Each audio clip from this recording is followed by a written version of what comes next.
Good morning, folks. Welcome to the Skype for Business Raving fan session. Thanks so much for starting your day with us at Ignite today. Hope everyone has their coffee and is all ready to go here. So today, our goal is to share with you concepts and real-world customer success stories on rolling out Skype for Business and adopting it within your organization.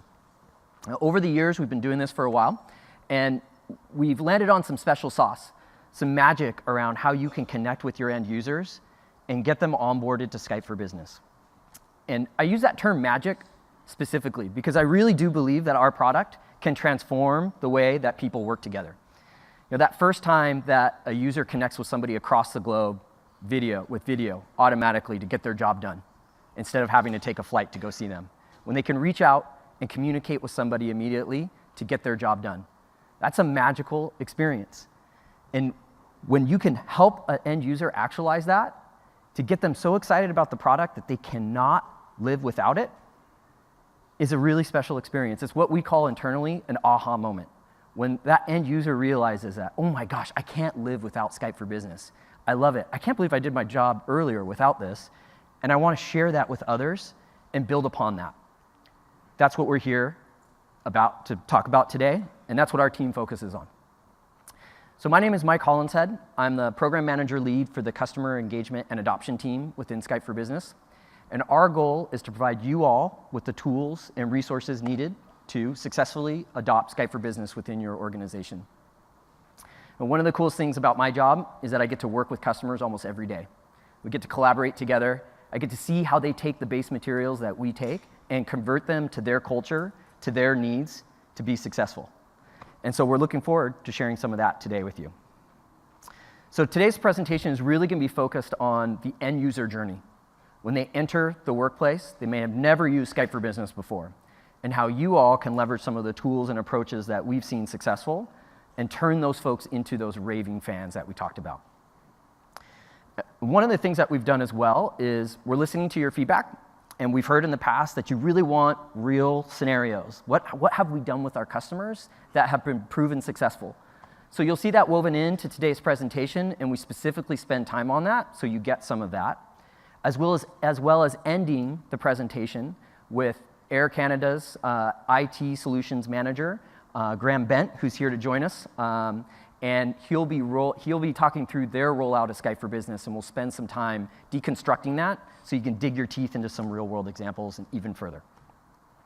So with that, I'd like to introduce Nick Suter to you all. He's a PM on my team who drives adoption. And Nick, come on up. Cool, thanks, Mike. All right. I think I'm on. Cool. Good morning, everybody. Excited to be here.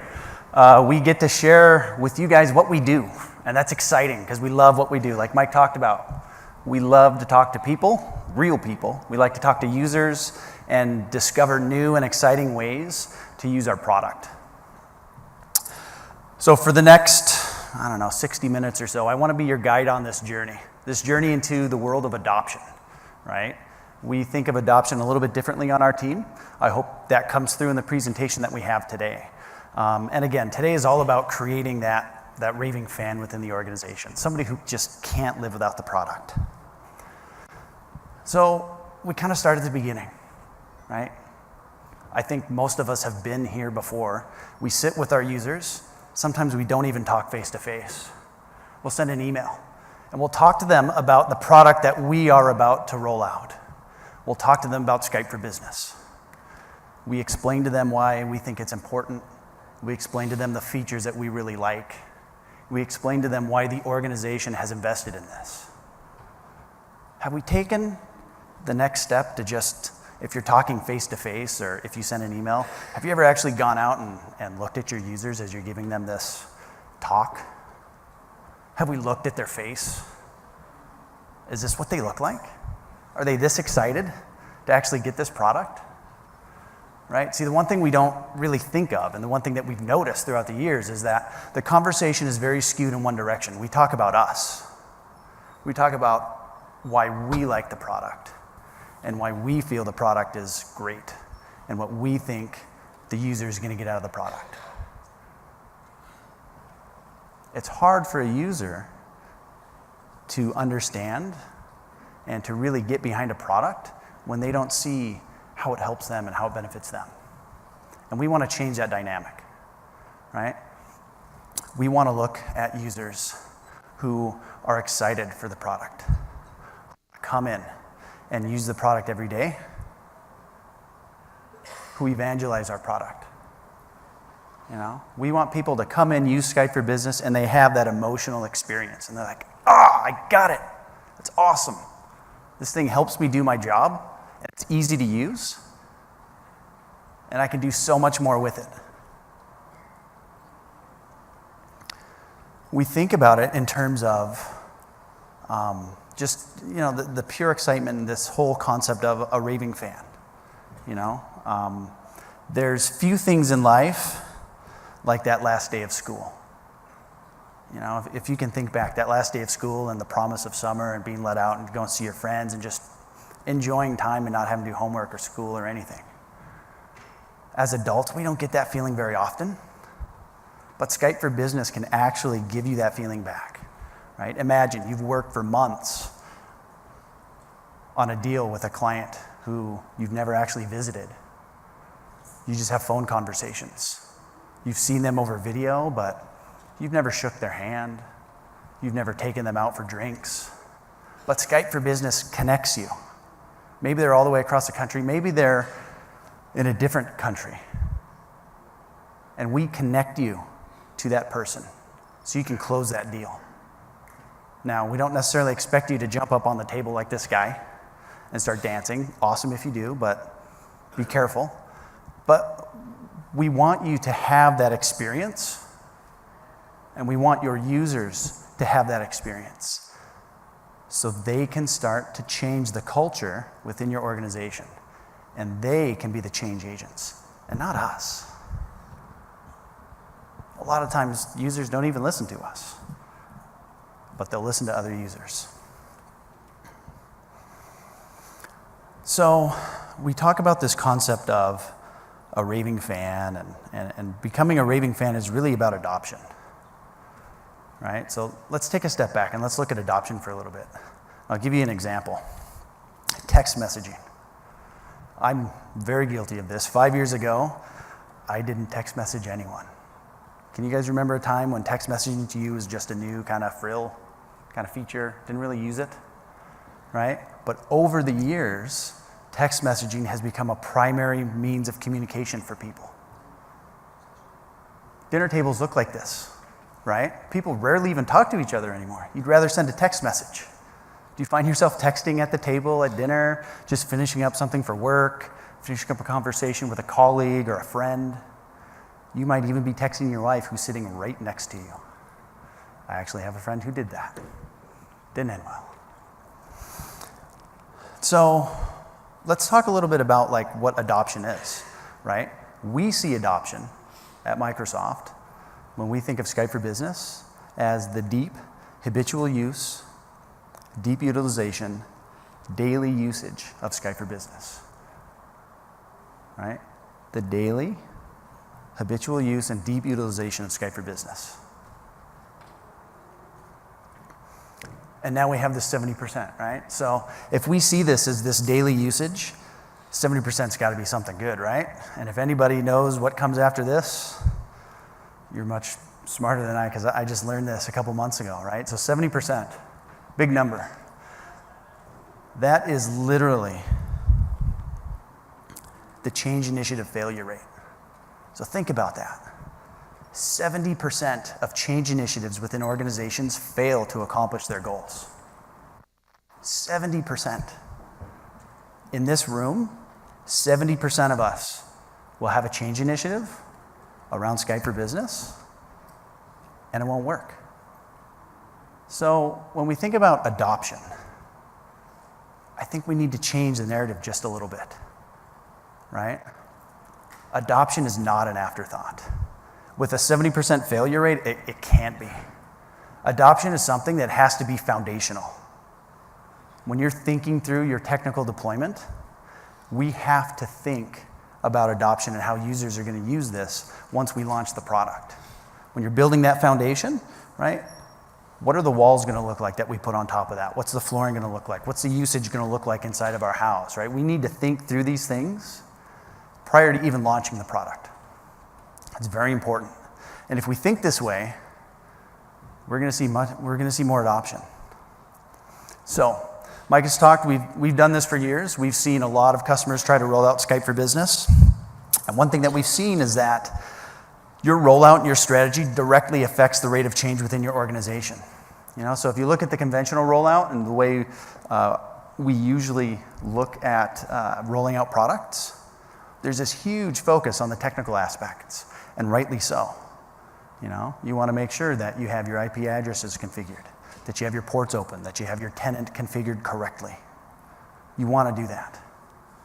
But the challenge with this method is, as you can see, end user readiness and focus, that happens at some point after you get everything ready and you launch the product within your organization. And what we have seen is that the adoption trajectory is very flat. You get some people adopting it. You always will. But they're usually not pretty happy. They get frustrated. They don't know what to do. They don't know how the product's supposed to work or what's in it for them or even why they should be using it. They start to feel stupid and like they don't know how to do their job anymore. And we don't want our users to feel stupid.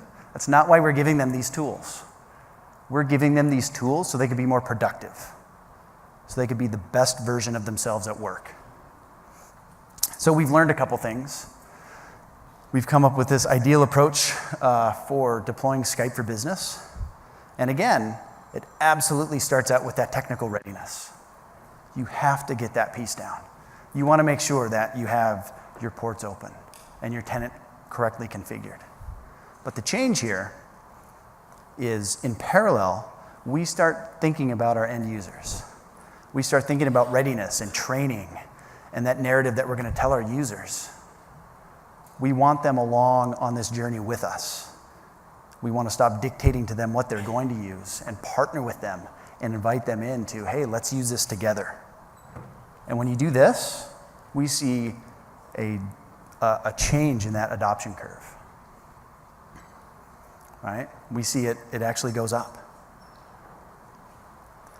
Users are happier, users feel like they're included, they're along for the ride, and they want to use the product. We start to create fans this way, right? And that gets us in the door. But how do you create that raving fan? Like Mike and I have talked about earlier, somebody who just can't live without the product. How do we do that? Let's take a little look at the definition of fan. So we know fan is short for fanatic. It's important to understand because fanatics, they're like these guys. Those are fanatics, right? These guys every Sunday, and sometimes Monday, and Thursday, and Friday, and there's football all the time. But these guys, they put on their jerseys, they grab their face paint, they get their favorite beer dispensing helmet and their foam finger, and they go off to the game, and they're crazy, right? They're raving fans for their team. This is what we want. Our good friends at Oxford Dictionary have told us that a fan is a person with excessive and single-minded zeal, like these guys. This is what we want our users to be like. Maybe not the face paint and the headwear. That's a little odd for work, but I think you get the gist of that. So let's take this into the organization. What does this actually mean for our users? Well, a raving fan of Skype for Business is someone who's proud of the product. They love to use it. They're proud of the fact that they get to use Skype for Business. They champion the product. We don't have to ask them to talk positively about it or to evangelize the product within their organization. They just go out and do it. They have an emotional connection to the product. The product has solved a need for them, a personal need, a business need, but we have done something right, and Skype for Business has filled a gap. And then finally, these are users who, as Mike mentioned earlier, can't live without Skype for Business. They've started to use it, they've seen how productive they can be, they've seen the benefits of it, and they can't even imagine a world where they can't IM someone, or they can't just start a collaboration session with someone at the drop of a hat. So we have a customer. They're in healthcare. And part of the service that they offer is they have a group of nurses that visits patients around the local area. And one of these nurses, we'll call her Sally. She goes out and she visits her patients 3 times a week, I believe. She was out visiting one of these patients, and she needed a consult. She saw something she wasn't sure of, and she saw something that was a little concerning. So she called into the hospital to go talk to a specialist. Well, this is a nurse, and she got sent into the directory and got trapped in this circle. Couldn't connect to the right person. So she has other patients, so she took notes. She made sure that she could follow up with a specialist when she got back and call the patient. When she got back, she immediately went into action. No prodding at all. Right? She went out and she discovered, hey, there's a Skype for Business app for my mobile phone. She downloaded that, installed it, logged in, configured it, tested it out. And then the next time she was out visiting her patients and she needed a consult, she used Skype for Business to connect to the specialist to ask the question. She got right in. It's cool, but it doesn't end there, right? That's a great story. But Sally went a step further. Again, no one had asked her to do this. She came back to the office. She's having lunch with her coworkers. And one of them was complaining about the same exact thing. I'm out all day. I need to contact somebody for a consult, and I can't get a hold of anybody. She showed this user how to download the mobile app, install it, log in, how to use it. So the next time they actually went out, this lady did the same thing. The whole team does this now. And it's all because Sally went that extra mile, because she got it. Skype for Business helped her. It helped her patient. There's an emotional connection right there.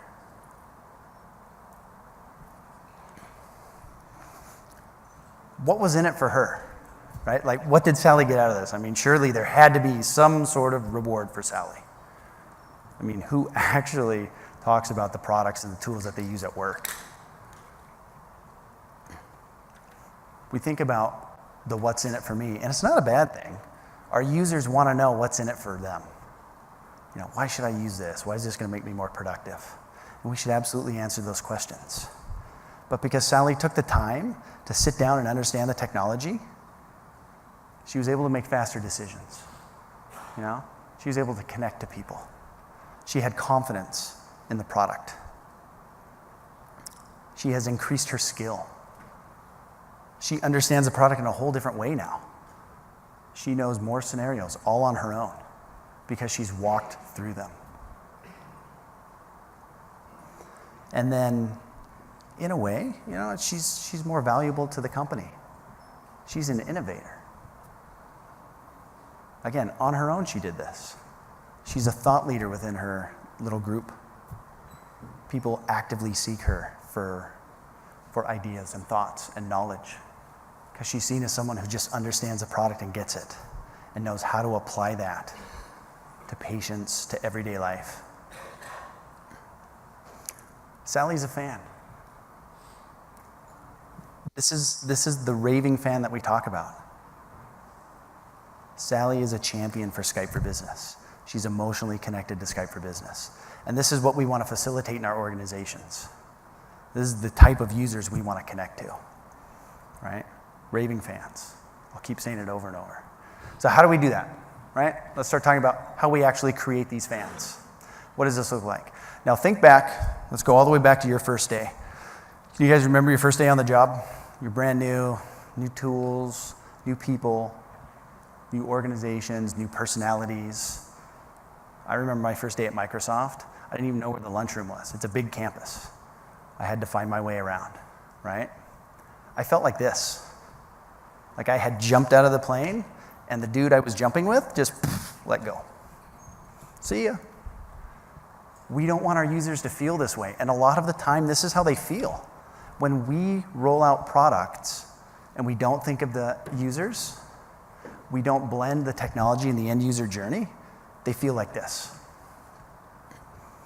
So how do we stop that? Well, first impressions count. With users, their first experience with the product is huge. Okay? It's going to get a little weird, I apologize, but think of your user's first experience like a first date. Okay? When you're starting a new relationship, just like you need to be for the person you're starting to date, Skype for Business needs to be available and reliable. If it doesn't work on day one, you've lost them. If you don't do the necessary diligence to ensure that your users are ready and that the product will work, you've lost them right out of the gate. Just like dating, bring them gifts. Now, you don't have to bring them flowers. Everybody likes flowers, but you don't have to. But give them stuff. Run little incentive campaigns. Or just give them access to training.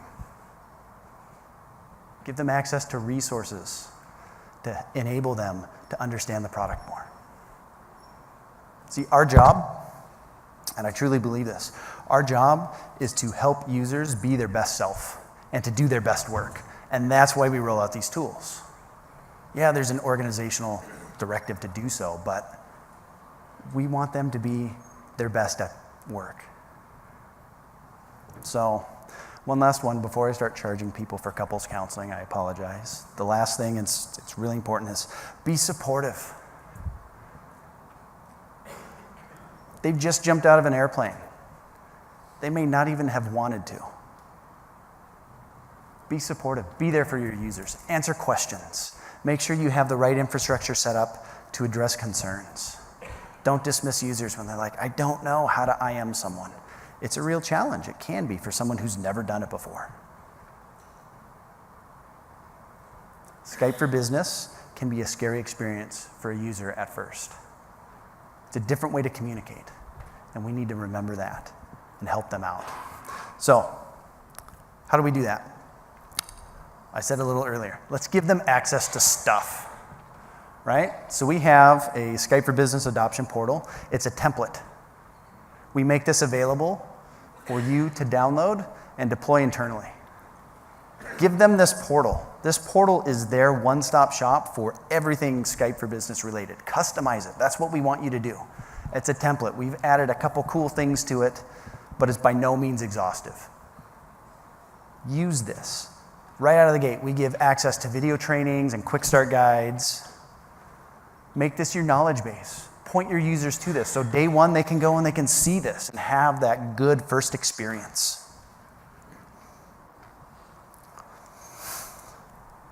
Another resource we provide is called quick start guides. Right?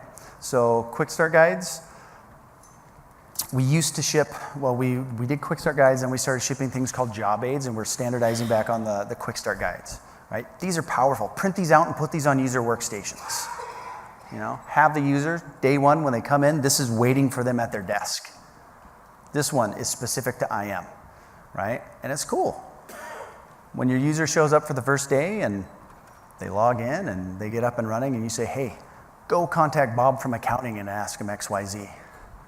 And the user's like, who's Bob from accounting? Well, I don't understand how to show them this card. Right? We show them how to find someone. We show them how to put contacts in their contact list. After they find Bob, now they can pin him to their contact list. Maybe they can pin their entire team, so now they have a group of people that they know they can communicate with. Because when you install Skype for Business, there's no one in your contact list. So we want to show them, we want to lead them to water and help them take a drink. We show them things like, how to view a contact card and what that information means. And then one of the coolest things is we demystify this thing we call presence. Because a user on their first day, when they come in and they log in, they're like, I'm purple. What does that even mean? How am I purple? How do I change it? What is that? Well, we tell them, turn off your oof. Your oof. Don't know why, but your oof. So turn it off, man. And then you're good. And then the last thing that this card shows, and I think it's the standard thing right now on the cards that we have, is we talk a little bit about Skype Consumer versus Skype for Business. Because a lot of our users have used Skype Consumer. And we differentiate between like, so what do I use these two things for? Right? We call it out. Skype for Business, Bob from accounting. Skype Consumer, Grandma. We try to be as straightforward as we can, and we speak language that users understand. Right? These are all about the top 3-5 things your users need to know to get up in the product quickly. So this was the IM card, and if you look at this, we have other cards too. We have meetings. We have, is this going to work? There we go. We have sharing and collaboration. We have audio. We have video, and we have dial-in conferencing. Those are the ones that we have today. We're investing and we're building out more of these. I'll talk about where you can get these at the end of this session, but also Thursday, we go a little bit deeper in this stuff, and we talk more to this. One thing we've learned is that not everyone learns in the same way. We live in a YouTube world these days, and some users don't like things printed and put in front of them. Tony Stark didn't like getting things handed to him. Users sometimes don't either, right? So give them video training. We have video training. They're small, consumable videos. They're about 3 minutes. We call them productivity training. It's scenario-based training, and it walks the user through in a very easy to consume, kind of snackable sized video. These are great. We have people use these all the time. It's like quick start guides, Like this content that we have works, and people use this.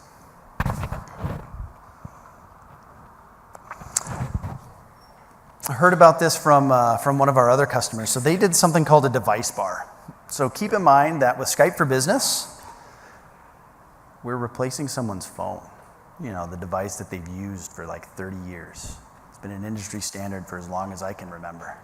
And we're taking that away. Yeah. Can everybody hear me okay? Yes and no? Okay. Is that better? Cool. All right. So keep in mind, we're taking people's phones away. People have used these for, I've used, the traditional phone, that is. People have used these for as long as I can remember, and we're taking that from the user, right? So the concept of a device bar is give your user some input into what you're replacing their phone with. Let them choose their own adventure here. Rent a conference room.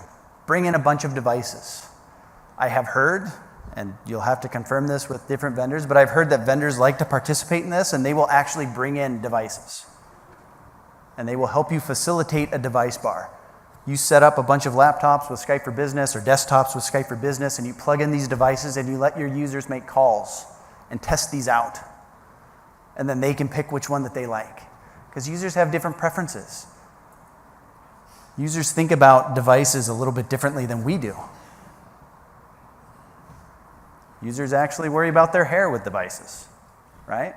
This guy has no hair, in case you guys didn't notice. Let's bring our users on this journey with us, right? Let's continue the conversation with them. Make sure that they feel like they're part of this. So we're creating fans, right? Everything we just showed you, it's going to get users excited. It's going to get users using the product.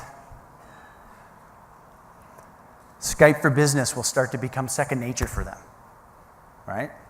They'll actually use it. But we don't want that guy. We want this guy. We want the crazy people. They paint their face. They go to games. They run all over.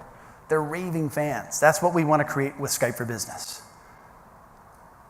That's what we're after. So let me give you an example, right? We connect to users through emotional experiences. Skype for Business can give you an emotional connection to the product. My wife and I both work. We both work for Microsoft. We have 2 children. Our son Logan, he's 6. He plays soccer. Our daughter Vivian, she'll be 10 months old pretty soon here. She's in daycare, right? We both work. We value our jobs. We value our career, but we love our family, and there's nothing we wouldn't do for them. So Skype for Business enables me to stop choosing between work and my career and my family, right? Logan has soccer practice. And anyone with little kids know they schedule these things at the most convenient times. It's like 3 o'clock in the afternoon, right? It's like everybody's off at 3 o'clock in the afternoon. Well, there's important meetings happening at 3 o'clock in the afternoon, meetings that I need to give input into. I'm a major stakeholder in a couple projects and I have to be there. So do I choose my career and make sure that I can provide for my family? Or do I choose my family and make sure that I'm there to love and support?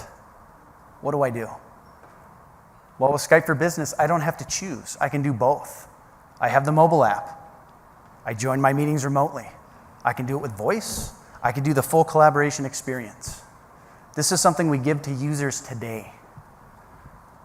Your users no longer have to make that tough decision of my career and provision or my family and love and caring. Logan doesn't even need to know that I'm on a meeting. I can be cheering him on and providing input in this meeting at the same time.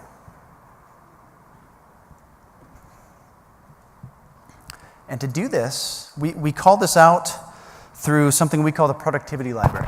So up on the Fast Track Center, I think it's fasttrack.microsoft.com, we have a productivity library. It's new, it launched a couple months ago. And we talk through scenarios just like that. And we give your users ideas of how they can use Skype for Business in new and exciting ways. It's to spark ideas and innovation. It's not a prescriptive, this is how you do this. We want to inspire. And we want them to come up with ways to use the product. An example that comes out of this is those meetings that I go to, right? Sometimes I'm running them. I take notes and I send those out to the entire team. And even though I'm at Microsoft and everybody uses the same products, people tell me, they're like, you take great notes. How do I do that? What do I do? Well, I can point them back to this productivity library, right? And it has these scenarios. And I can tell them, look, in Skype for Business, we have OneNote integration. So I can have a shared notebook that lives up on SharePoint that everybody in my meeting has access to. 1, 2. And that notebook that I'm using, it has a list of your contacts, or excuse me, not contacts, but it has a list of the people who are actually joining the meeting with you, who attended. It has the notes that I'm taking during the meeting, and it even has any attachments that I've put up in the meeting or PowerPoint presentations that I've shared. It embeds those into that notebook. So now users just need to go to one place. If they don't get my meeting notes or they didn't see the email or they deleted it, they can go up to the SharePoint site and they can look at this, and this is what they'll see. If I'm recording the session, there will be a link to where the recording lives. We share these scenarios in the productivity library to help make users more productive, to give them that emotional experience, to let them connect with the product. So let's recap just a little bit, right? So we've talked about giving them access to stuff, and we've talked about the quick start guides and the productivity library. We've talked about the product training and the different experiences that folks can have, but how do we get over the top? You know, we're just now starting to create raving fans. And raving fans is kind of like a fire, right? Once the fire is roaring, it's great. It's going to feed itself, but eventually it's going to run out of steam. How do we keep that going? Well, let's keep the conversation going in our Skype for Business community. So we just launched a new community.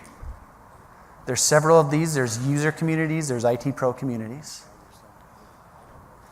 My team, Mike and I, and Lori, who owns this, we will be making posts.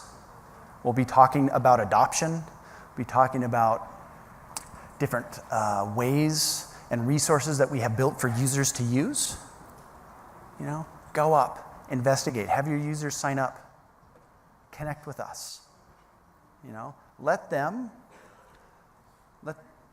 people who are wearing the foam wedge of cheese on their head jump into a community with similar people, right? With the same type of people who are wearing the foam cheese or the cheese suit or the ties or the fez hats or the mustaches, whatever. Let them be around the same type of raving fans and build up their knowledge and build up the community.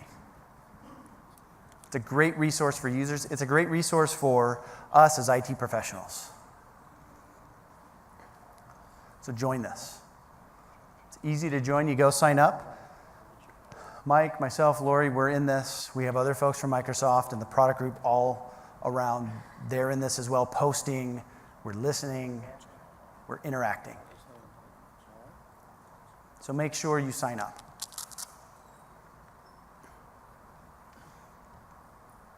So I'm almost done here, promise. So what did we talk about today, right? So adoption, it's not an afterthought, right? With a 70% failure rate, it can't be anymore.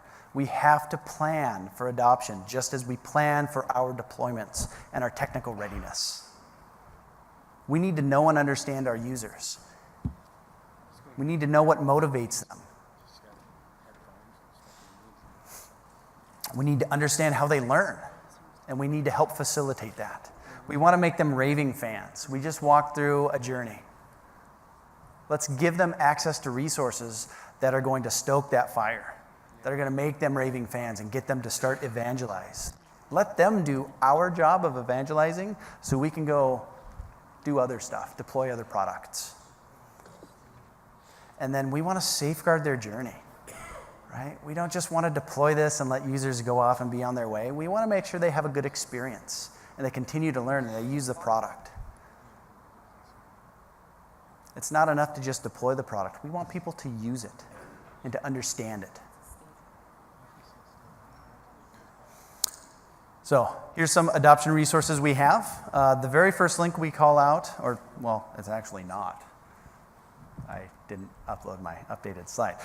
So we have a new, we call it the adoption content roadmap, or directory rather, excuse me. It just launched this morning. It's up at aka.ms/sfb rollout kit. If you go there, we'll talk more about this on Thursday, but you go there, and it's a list of all the approved adoption content that we recognize. Everything that will help you to create raving fans. So, thanks. Thank you for listening. I appreciate your time. I'm going to hand it back to Mike and Graham, and yeah. So thank you, everyone.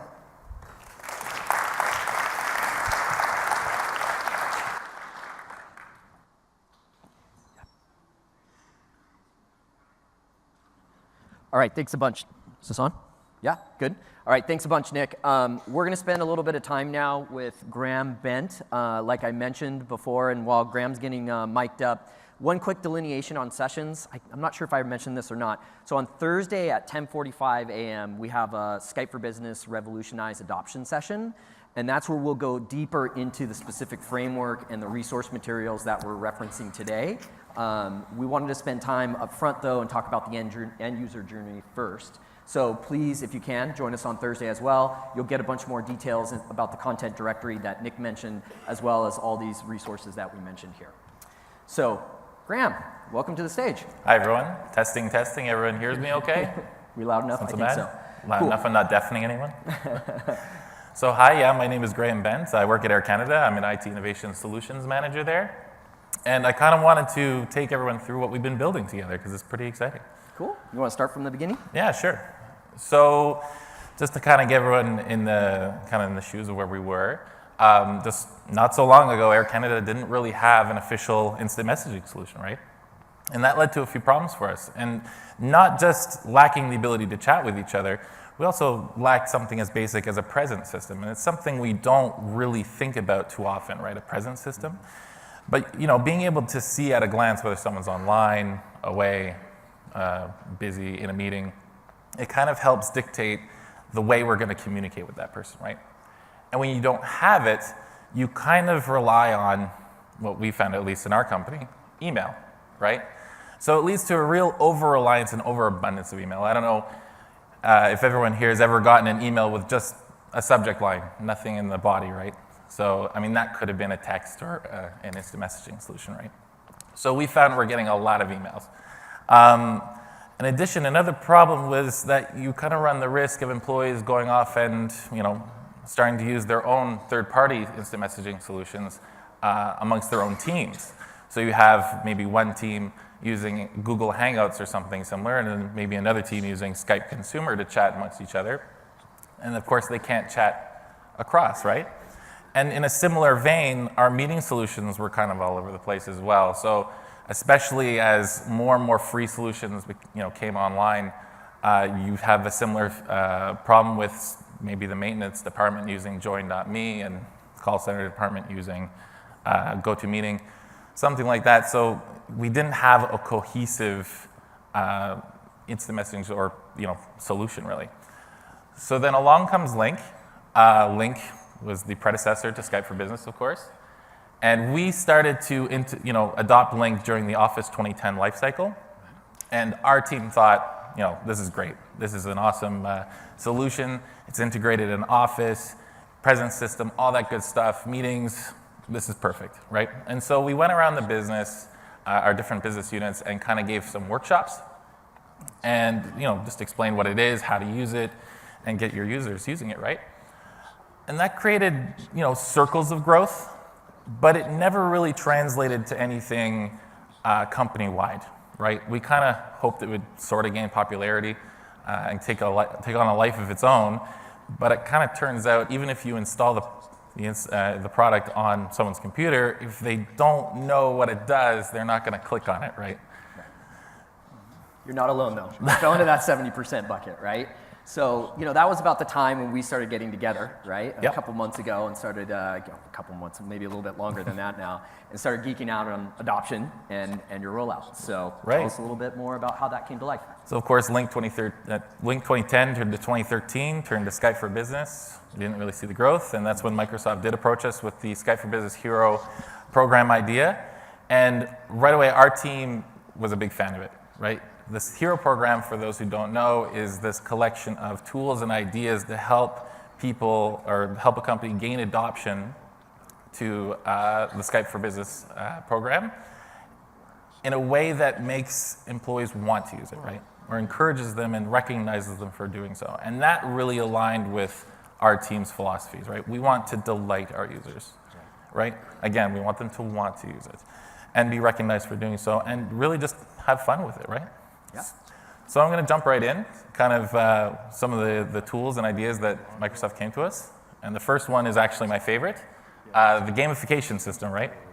So I'm a big fan of gamification personally. You're talking to a guy who played Halo and on the hardest difficulty just for that stupid achievement, right? So we started off with just three, the 3C. And we started off with the first achievement being pretty easy to get, right? Collaborate 5 times. Send 5 messages. This kind of says most people that use Skype for Business more than once are going to get this achievement. And that introduces them to the program. It says, hey, congratulations. Welcome to the Skype for Business Hero program. Here's how you earn your next one.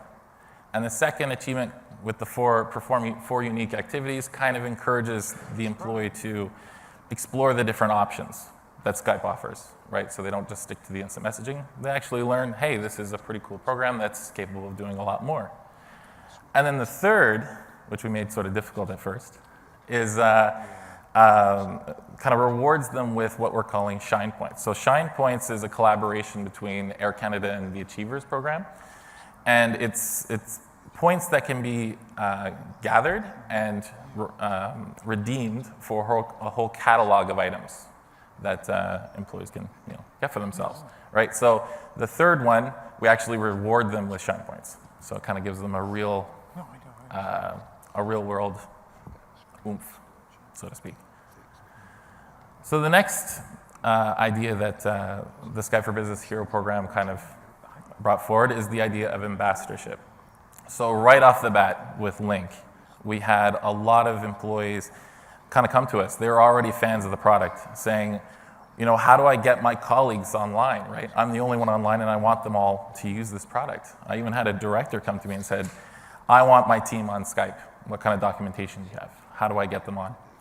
So the ambassadorship program kind of gives these employees, these raving fans, a tool to help spread the word, so to speak, right? We evangelize. Really at its core, it's a simple form.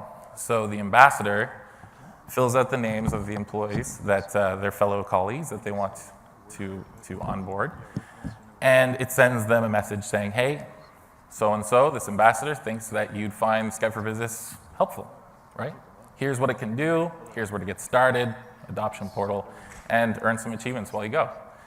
And so in the back end, we look at which one of these employees start gaining badges. And then we reward the ambassador with some swag. So just little things like Skype for Business branded coffee mug, pens, good stuff like that, right? But it really helps make the ambassador feel like, they're doing a good job. I think the cool thing about this too, Graham, was it fit your culture, right? You were really into promoting folks experience with the product, and then building up from there. And that was something that was exciting to see you guys, tweak this. Oftentimes we work with certain organizations. They're really into the dashboards. They really want to, pit their users against one another to see who's achieving more versus Sally or Jane. But that's not a one-size-fits-all. And so it was neat to see Air Canada make this fit the cultural norm, per se, in your organization. Yeah, you got it. Yeah. But kind of, how do you communicate this to employees? Because it's great, it's great to have all these things, but if employees don't know about it, how do you communicate? How do you get them to use it? And so this is very subjective, right? So what works for Air Canada won't necessarily work for your own companies. But at Air Canada, we have our own internal employee newsletter. So we made sure that the Skype for Business Hero program was featured in that.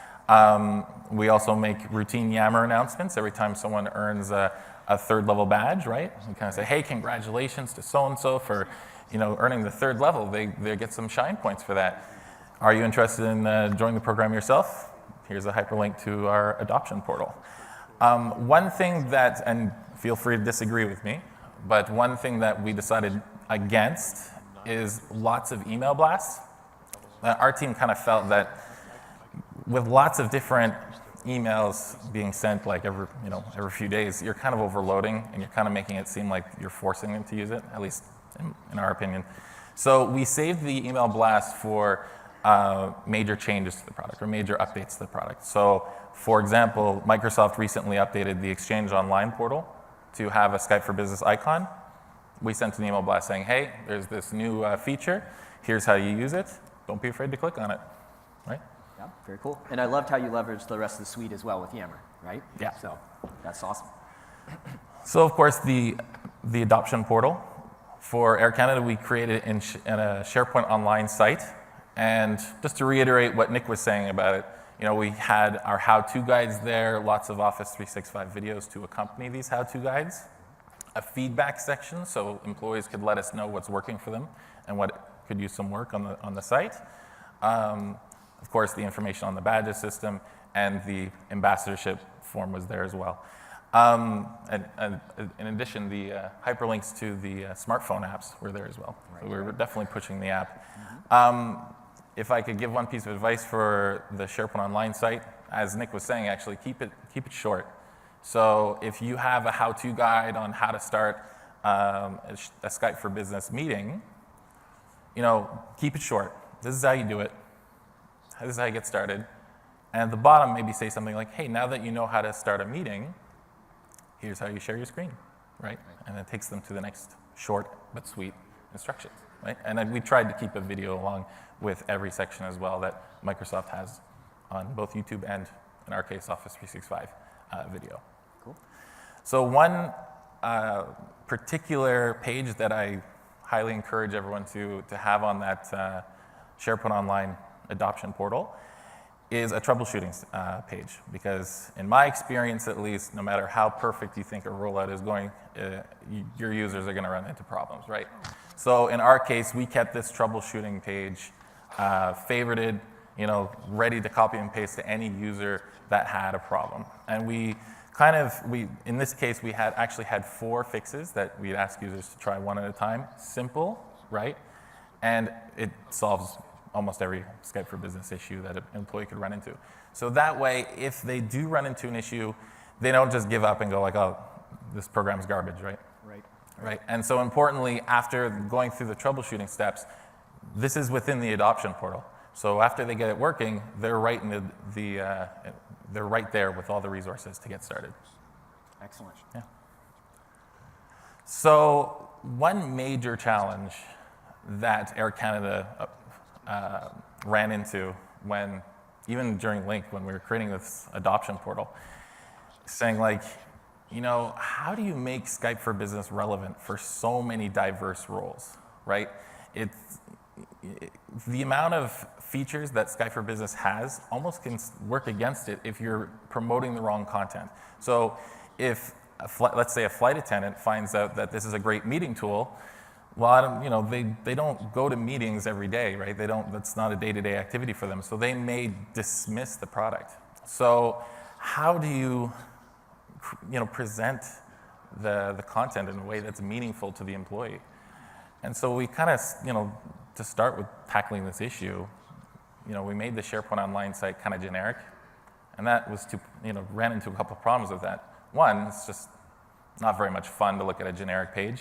Mm-hmm. And two, it was kind of filled with all these different images and information saying like, hey, do you have Skype for Business, do you have Office Suite installed on your computer right now? If so, Skype for Business is installed. Just click start, all programs, whatever. Don't have Office Suite installed? Here's how you download the standalone client. Don't use a computer? Here's how you download the app. And so all these different scenarios was confusing, and even I was confused looking at it, like, oh, if I didn't know what this program was, I wouldn't know where to start. So to help tackle this challenge, we created the concept of personas, right? And this really helped us to dynamically display the content. Because even if you start targeting information to different users, right? Like, okay, I think the flight attendants are going to find the app most helpful, so I'm going to send a targeted email. You still want to bring them back to the same adoption portal. Right. You can't have a different adoption portal for all these different roles. It's going to be confusing, especially if someone shares the wrong adoption portal, the wrong employee. It's just a mess, right? Right. So we needed a way to dynamically display this information, and personas was it. So what is a persona? We kind of took a look at the different roles at Air Canada, right, and the many different features that Skype for Business offers, especially the app and the desktop client. And we kind of figured out, okay, which branches would find these different features useful, and divided them into these so-called personas. So using some SharePoint foo, we managed to create on our SharePoint Online site a main picture, right? And that picture would be dynamically displayed. And more important than the picture, when the user clicks on it, it takes them to a different introduction page, right? That's more for what we think they'd find more useful. So importantly, we still keep them in that same environment, so if we get it wrong, right, they still have access to all these other resources, right? All these other resources, right? Mm-hmm. So I'm going to kind of go into a little bit of detail on how we created that. I'll try and keep it high level. And the purpose of showing it is not exactly so you guys can copy paste it, right? But just to kind of maybe get your heads going and your brain spinning on maybe how you can adapt this to your own company. So behind the scenes, how did we build this persona dynamic system? We created a picture library within the SharePoint Online site and populated it with the pictures that we wanted to show the users, right? All these different pictures. One with the desktop client, one with the smartphone app, stuff like that. And in this picture library, we created 2 custom fields. One of them being the URL that we wanted the picture to take the user, and the other one with the personas. What branches do we want to see this picture, right? So then on back to the main page, the home page of the adoption portal, the SharePoint Online site, we created a search result web part. And that's normally a tool used so that the users of the SharePoint Online site can crawl content on the site or elsewhere. But we pre-populated the search field to say, hey, what's the person's office field? The person who's currently logged in. What's their branch? So we take that branch information, crawl the personas field in that picture library, and return that picture as a result. So using a simple display template, we just say, okay, so when they click on that picture, it takes them to where we want to go. So this whole concept of personas is really exciting to us because the next steps for Air Canada is to start collecting user stories. Find out how Skype for Business has helped our employees with their day-to-day. really, maybe find stories of how maybe Skype for Business helped a mechanic out of a jam, right? And we are able to promote those stories and target the users who will see those stories so that, it's relevant to them. It's relevant to their own kind of role, their own persona. And there's some really simple display templates out there that you can make a rotating carousel. So you can have more than just that introductory picture. You can have a whole suite of content that's targeted to the users that you want to see. And that's all driven through your central adoption site. Exactly. So like you said, there's one place for folks to go So to. it's one place. They know about it. And then this is also applicable to other features as well, right? So we were talking last night about some of your next opportunities Correct. with Office 365, right? So definitely all the things that we've learned about Skype for Business, we want to start applying them to maybe a new adoption strategy for OneDrive for Business. Right. So yeah, all these different Skype for Business hero concepts can all be applied to OneDrive. Cool. So, yeah, we're looking forward to it. Don't sell yourself short on user stories. Let's take a look at what some of your ambassadors are saying about the product. And so that first quote is right along the lines. That's what we're trying to hit. We're converting folks over to Raving fans so that they can then go and talk about it with others. And these folks are actually officially recognized within your ambassador program. Absolutely. They're getting the swag. We gave them some swag. But they're helping others, and that's the place where we want to land. And that's the whole point of why we invested so much time and effort into this. Yeah. So thank you so much, Graham. You're welcome. I really appreciate it. No problem. All right. Yeah. Thanks.